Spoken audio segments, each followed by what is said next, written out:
अस्सलाम वालेकुम साथियों, इस वक्त हम अड्डा प्लाट पे खड़े हैं। तो ये रायबंद रोड पर अड्डा प्लाट,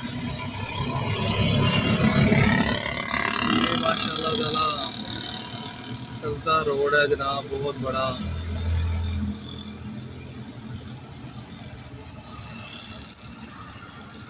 लोग यहाँ पर देख किस तरह मसरूफियात ज़िंदगी में मगन है।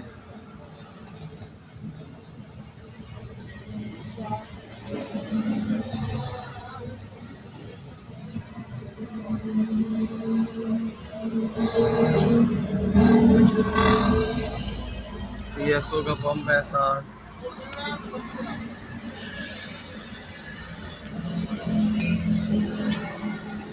मसरूफ ज़िंदगी गुजर रही है लोगों की। अल्लाह,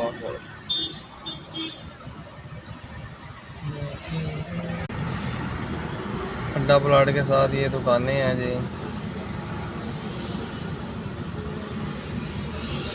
हर बंदा मसरूफ ज़िंदगी गुजार रहा है अपनी।